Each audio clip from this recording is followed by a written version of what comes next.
അസ്സലാമു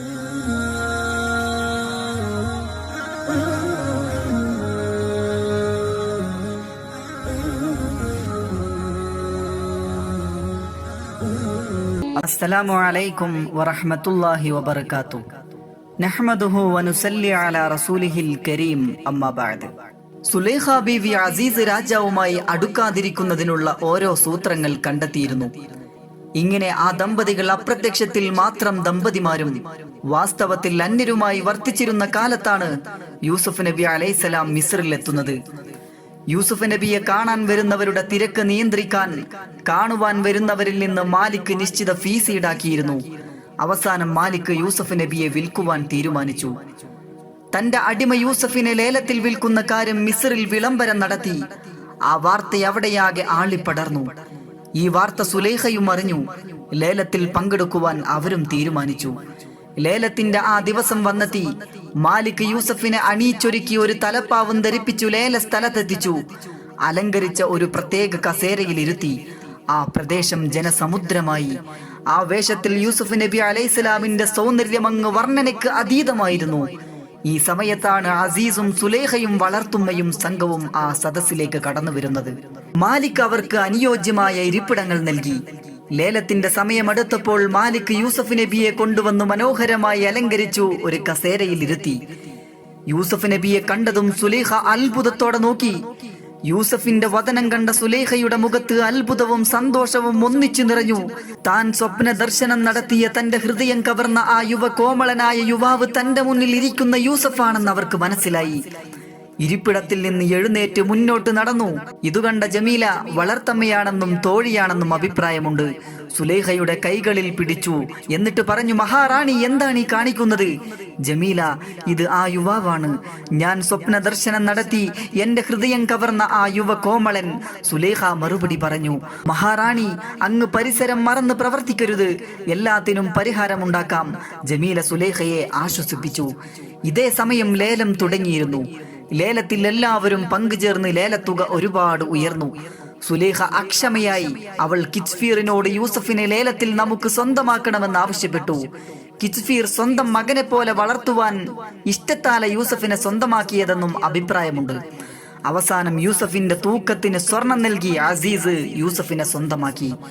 ലേലത്തിൽ സ്വന്തമാക്കിയ ശേഷം അസീസും സംഘവും യൂസഫുമായി പുറപ്പെടുന്നതിന് മുമ്പ് മാലിക് യൂസഫിനോട് തനിച്ചു കണ്ട് സംസാരിച്ചു. അപ്പോൾ അദ്ദേഹത്തോട് യൂസഫ് താൻ ആരാണെന്നും കൻആനിലെ യാക്കൂബ് നബി അലൈഹിസ്സലാമിന്റെ പുത്രനാണെന്നും തന്നോടുള്ള വൈരാഗ്യത്താൽ ജ്യേഷ്ഠന്മാർ തന്നെ കൊല്ലുന്നതിനായി കിണറ്റിൽ എറിഞ്ഞതാണെന്നും അന്ന് നടന്ന സംഭവങ്ങളെല്ലാം വിവരിച്ചു കൊടുത്തെന്നും, ഇതെല്ലാം കേട്ട് കഴിഞ്ഞപ്പോൾ പരിഭ്രാന്തനായ മാലിക് ദുഃഖഭാരത്തോടെ എല്ലാം പൊറത്തു തരണമെന്ന് അപേക്ഷിക്കുന്നുണ്ടെന്നും കിസ്സകളിൽ പറയുന്നുണ്ട്. യൂസുഫ് നബി അലൈഹിസ്സലാം മാലിക്കിനെ ആശ്വസിപ്പിച്ചു. എന്നിട്ട് തന്നെ പ്രതീക്ഷിച്ചു നിൽക്കുന്ന അസീസിനും സംഘത്തിനോടൊപ്പം കൊട്ടാരത്തിലേക്ക് യാത്ര തിരിച്ചു. യൂസുഫ് നബിയും അസീസ് രാജാവും പരിവാരങ്ങളും കൊട്ടാരത്തിലെത്തിച്ചേർന്നു. അസീസ് രാജാവ് യൂസുഫ് നബിയുടെ സംരക്ഷണം സുലൈഖയ്ക്ക് ഏൽപ്പിച്ചു കൊടുത്തു. യൂസുഫ് നബിയുടെ സർവാധികാരം വീണ് കിട്ടിയപ്പോൾ സുലൈഖ ബീവി യൂസുഫ് നബിയോട് താൻ സ്വപ്നം കണ്ടതുമായ എല്ലാ കാര്യങ്ങളും പറഞ്ഞു. തനിക്കുള്ള സ്നേഹാദ്യക്കത്തെ വാക്കുകളിലും പെരുമാറ്റത്തിലും പ്രകടിപ്പിച്ചു തുടങ്ങി. എന്നാൽ സുലൈഖയുടെ പ്രകടനങ്ങളോട് യൂസുഫ് നബി അലൈഹിസ്സലാം ഒട്ടും താല്പര്യം പ്രകടിപ്പിച്ചിരുന്നില്ല. പിന്നീട് പല സന്ദർഭങ്ങളിലും സുലൈഖ യൂസഫിനോട് പ്രണയാഭ്യർത്ഥന നടത്തിയെങ്കിലും അവളുടെ വാക്കുകൾ കേൾക്കുവാനോ ഇംഗിതത്തിന് വഴങ്ങുവാനോ യൂസുഫ് നബി അലൈഹിസ്സലാം തയ്യാറായിരുന്നില്ല. യൂസുഫ് നബി അലൈഹിസ്സലാം സുലൈഖയിൽ നിന്ന് രക്ഷ നൽകണമെന്ന് അള്ളാഹുവിനോട് ദുആ ചെയ്തിരുന്നെന്ന് കിസ്സകളിൽ പറയുന്നുണ്ട്. എപ്പോഴും സുലൈഖയ്ക്ക് നിരാശ മാത്രമായിരുന്നു തിരിച്ചു ലഭിച്ചത്. അവളിൽ സങ്കടം വർദ്ധിച്ചുകൊണ്ടിരുന്നു. വളർത്തുമ്മയോട് അവൾ തന്റെ വിഷമങ്ങൾ പങ്കുവെച്ചു. ആ സമയത്തായിരുന്നു അസീസ് രാജാവ് സുലൈഖയ്ക്ക് മാത്രമായി ദാറുൽ ഖറാം എന്ന പേരിൽ ഒരു മണിമാളിക പണിയിച്ചു കൊടുത്തത്. സുലൈഖ ബീവി അങ്ങോട്ട് താമസം മാറ്റി. അങ്ങനെയിരിക്കെ ഒരു ദിവസം അസീസ് രാജാവും പരിവാരങ്ങളും ഇല്ലാത്ത സമയം നോക്കി യൂസുഫ് നബിയെ അവിടേക്ക് സുലൈഖ ബീവി ക്ഷണിച്ചു വരുത്തി. യൂസുഫ് നബി അലൈഹിസ്സലാം സുലൈഖ ബീവിയുടെ കൊട്ടാരത്തിലെത്തിയപ്പോൾ അവൾ കൊട്ടാരത്തിന്റെ എല്ലാ വാതിലുകളും അടച്ചു. തന്റെ ആഗ്രഹം യൂസുഫ് നബി അറിയിച്ചു. തന്റെ ഇഷ്ടം നിറവേറ്റുവാൻ അവർ നബിയെ പ്രേരിപ്പിച്ചു, പ്രലോഭിപ്പിച്ചു. എന്നാൽ യൂസഫ് നബി അലൈഹിസ്സലാം സുലൈഖയുടെ ഇഷ്ടങ്ങൾക്ക് വഴങ്ങിയില്ല. നബിയുടെ മറുപടി ഇങ്ങനെയായിരുന്നു: എനിക്ക് അള്ളാഹുവിനെ ഭയമാണ്, ഞാൻ അള്ളാഹുവിങ്കൽ അഭയം പ്രാപിക്കുന്നു. എന്നാൽ സുലൈഖ അദ്ദേഹത്തെ പ്രേരിപ്പിച്ചുകൊണ്ടേയിരുന്നു. വാതിലിന് അരികിലേക്ക് നടന്ന നബിയുടെ കുപ്പായത്തിൽ കടന്നു പിടിച്ചു. എതിർത്ത ഉടനെ കുപ്പായത്തിന്റെ പിൻവശം സുലൈഖ വലിച്ചു കീറി. ഈ രംഗം കണ്ടുകൊണ്ടാണ് കിത്ഫീർ അങ്ങോട്ട് കടന്നു വന്നത്. ഈ രംഗം കണ്ട് കോപാകുലനായി അസീസ് രാജാവ് ഉച്ചത്തിൽ വിളിച്ചു പറഞ്ഞു: സുലൈഖ! ഭർത്താവിനെ കണ്ട സുലൈഖ അദ്ദേഹത്തിന്റെ അടുത്തേക്ക് ഓടിച്ചെന്നുകൊണ്ട് പറഞ്ഞു: പ്രഭോ, അങ്ങില്ലാത്ത സമയം നോക്കി യൂസഫ് എന്റെ അരമനയിലേക്ക് കടന്നു വന്ന് എന്നെ മാനഭംഗപ്പെടുത്താൻ ശ്രമിച്ചു. സാഹചര്യം തനിക്ക് അനുകൂലമല്ലെന്ന് മനസ്സിലാക്കിയ സുലൈഖ യൂസഫിനെ തെറ്റുകാരനാക്കി രക്ഷപ്പെടാൻ ശ്രമിച്ചു. എന്നാൽ യൂസഫ് നബി അലൈഹിസ്സലാം പറഞ്ഞു: താൻ തെറ്റുകാരനല്ലെന്നും ആ സത്യം സുലൈഖയും തന്റെ സൃഷ്ടാവും മാത്രമാണ് അറിയുന്നവനെന്നും സാക്ഷിയും അവർ മാത്രമാണെന്നും പറഞ്ഞു. അസീസ് രാജാവ് ആശയക്കുഴപ്പത്തിലായി. അപ്പോഴാണ് സുലൈഖയുടെ ബന്ധു അവിടെ വന്നത്. അദ്ദേഹം അസീസ് രാജാവിന് ഒരു പോംവഴിയും ഉപദേശിച്ചു. അതിങ്ങനെയായിരുന്നു: അദ്ദേഹത്തിന്റെ കുപ്പായത്തിന്റെ പിൻവശമാണ് കീറിയതെങ്കിൽ അവൾ പറയുന്നത് കള്ളമാണ്. എന്നാൽ കുപ്പായത്തിന്റെ മുൻവശമാണ് കീറിയിട്ടുള്ളതെങ്കിൽ അവൻ പറയുന്നത് നുണയാണ്. ആ തീരുമാനത്തോട് അസീസ് രാജാവ് യോജിച്ചു. അവർ യൂസുഫിന്റെ കുപ്പായം പരിശോധിച്ചു. പിൻവശമാണ് കീറിയതെന്നും സുലൈഖയാണ് കുറ്റക്കാരിയെന്നും മനസ്സിലായെങ്കിലും അസീസ് രാജാവ് സുലൈഖയെ ശിക്ഷിച്ചില്ല. യൂസുഫ് നബിയും സുലൈഖ ബീവിയും തമ്മിൽ നടന്ന ഈ സംഭവത്തെ അസീസ് രാജാവ് രഹസ്യമാക്കി വെക്കുകയാണ് ഉണ്ടായത്.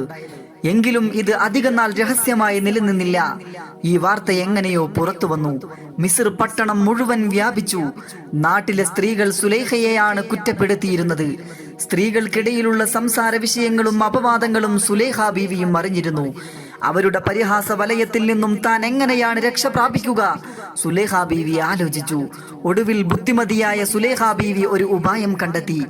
പട്ടണത്തിലെ ഉയർന്ന കുടുംബത്തിൽപ്പെട്ട സ്ത്രീകളെയെല്ലാം വിളിച്ചുകൂട്ടി ഒരു വിരുന്ന് നടത്താം. അങ്ങനെ ആ സ്ത്രീകളെ കൊട്ടാരത്തിലേക്ക് ക്ഷണിച്ചു. ഒരു ദിവസം അവരെല്ലാം കൊട്ടാരത്തിൽ വന്നു ചേർന്നു. സുലൈഖ ബീവി അവരെ സൽക്കരിച്ചിരുത്തി. എന്നിട്ട് വിശേഷങ്ങൾ ചോദിച്ചറിഞ്ഞു.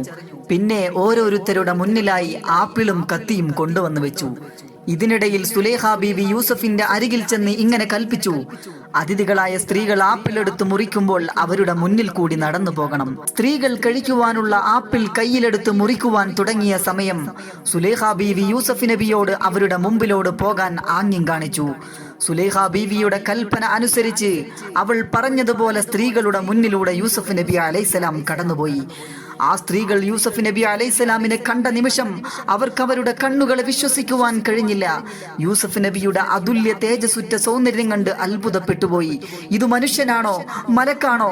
ഇങ്ങനെ സ്വയം പറഞ്ഞു പോയെന്ന് കിസ്സയിൽ വിവരിക്കുന്നു. ആപ്പിൾ മുറിക്കുന്നുണ്ടെങ്കിലും തന്റെ വിരൽ മുറിഞ്ഞ് രക്തം വരുന്നത് അവർ അറിഞ്ഞതേയില്ല. പരിഹാസപൂർവം സുലൈഖ ആ സ്ത്രീകളോട് ചോദിച്ചു: സോദരിമാരെ, നിങ്ങൾ എന്താണ് ചെയ്യുന്നത്? അപ്പോഴാണ് അവർക്ക് പരിസരബോധം കൈവന്നത്. ആ പരിഹാസ വാക്കുകൾ കേട്ട് അവർ ലജ്ജിച്ചുപോയി. സുലൈഖ ചിരിച്ചുകൊണ്ട് തന്റെ അതിഥികളായ അവരോട് ചോദിച്ചു: ഒരു തവണ മാത്രം യൂസഫിനെ ദർശിച്ച നിങ്ങൾക്ക് ഈ അവസ്ഥ കൈവന്നെങ്കിൽ യൂസഫുമായി നിത്യവാസത്തിലിരിക്കുന്ന ഞാൻ ഏതവസ്ഥയിലായിരിക്കണം? ആ ചോദ്യത്തിനുള്ള മറുപടി അവരുടെ അരികിലില്ലായിരുന്നു. അവരിൽ പലരും റാണിയോട് ക്ഷമാപണം നടത്തി ശേഷം പിരിഞ്ഞുപോയി. യൂസഫ് നബിയെ കണ്ട് അത്ഭുതപ്പെട്ട സ്ത്രീകളോട് സുലൈഖ പരിഹാസ ചിരിയോടെ ചോദിച്ചു: ഒരു മാത്ര കണ്ടപ്പോൾ നിങ്ങൾ നിങ്ങളെ തന്നെ മറന്നുപോയെങ്കിൽ എന്റെ കൊട്ടാരത്തിൽ നിത്യവാസിയായ യൂസഫിനെ കണ്ട് ഞാൻ അവനിൽ ശയിക്കാൻ ആഗ്രഹിച്ചു പോയതിൽ എന്നെ കുറ്റപ്പെടുത്തുന്നത് എന്തിനാണ്? എന്നാൽ ഞാൻ യൂസഫിനോട് ഇനിയും കൽപ്പിക്കും. അതിനു വഴങ്ങിയില്ലെങ്കിൽ ഞാൻ അവനെ തടവിലാക്കും. സുലൈഖയുടെ പ്രവർത്തികൾ കണ്ടും നാട്ടിൽ നടക്കുന്ന പ്രചരണങ്ങളിലും മാനസികമായി വിഷമിച്ച യൂസഫ് നബി അലൈഹിസ്സലാം അള്ളാഹുവിനോട് പ്രാർത്ഥിച്ചു: സർവ്വലോക രക്ഷിതാവായ അള്ളാഹുവേ, ഇവർ എന്നെ എന്തിലേക്കാണോ നയിക്കാൻ ശ്രമിക്കുന്നത് അതിനേക്കാളും എനിക്ക് പ്രിയപ്പെട്ടത് ജയിലാകുന്നു.